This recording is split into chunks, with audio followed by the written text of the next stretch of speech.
So this is a laser cutter. It's a decent laser cutter. Can do some pretty cool stuff with some woods, plastics. The one really big safety thing with it is to make sure what you're cutting, when it releases gas, it's safe. So no polycarb or anything like that, because polycarb releases chlorine and other nasty stuff, and no polystyrene, I believe, releases chlorine as well. So just be careful, make sure you know what you're cutting. If you have a question, ask.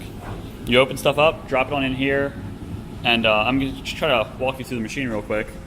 So this thing right here opens up this little door right there, and this tray up here can actually be pulled out, which would allow you to cut taller pieces than what you might otherwise be able to cut. So that can be kind of handy. Up here we have this regulator that you can pump up. You generally don't need anything above 5 psi. And essentially what that will do for you is it'll pump air down through here. And so the way that you are going to use this, you're going to come over to this drawer right here,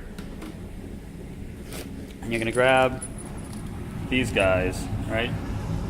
So they are these little nozzles. And so all you do is you insert the little nozzle right down here. Let's see if I can show you that.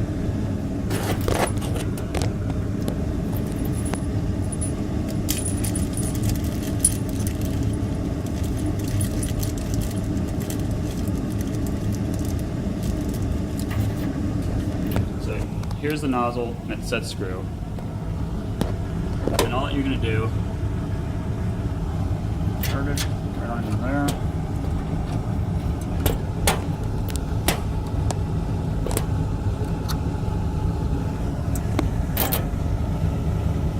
And then the set screw goes in on the side right here. I don't know how well you can see that, but essentially I pop this little nozzle in there, put the set screw on the side, and now I can come up to here. I can increase the pressure to I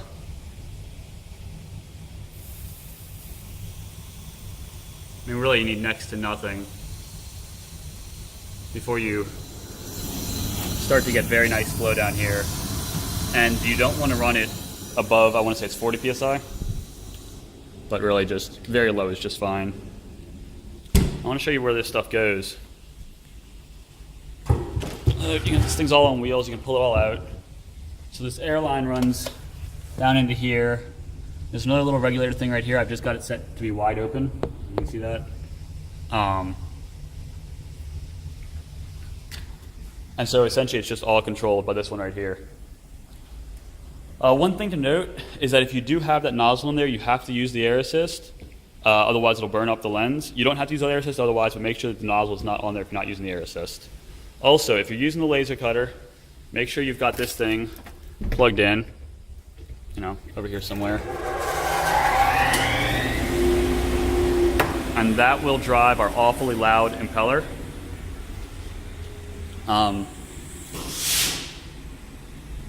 And really try to get these gases out of here.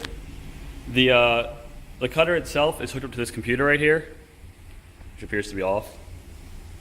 So we've got some different software in here. We've got AutoCAD, we've got SolidWorks, might have HSM, and we also have the software for this printer, which is also in some disks laying around.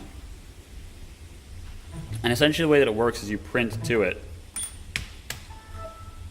So if I come into, wherever, the program's weird. You have to hit UCP. It'll pop up. Looks like this. You can get control of it, change all these settings. You can, settings down here, you can change your power for different colors. So essentially, you tell it how when you're in AutoCAD or whatever, you're going to tell it a certain thickness and the color that it's going to be for your lines, and then those will correlate to different movements on the laser cutter. There are a bunch of videos about this, like these two red circles here. Because they're red, they're going to be cut operations. So when you run this, it would cut out on the laser cutter. That's probably about it. I would highly recommend you pull up the manual for the thing. They can be found in this drawer somewhere. Here they are. In this thing, there's a manual and whatever. I would recommend you read through it. I think that it's very, very useful. And good luck. Let me know if you have any questions.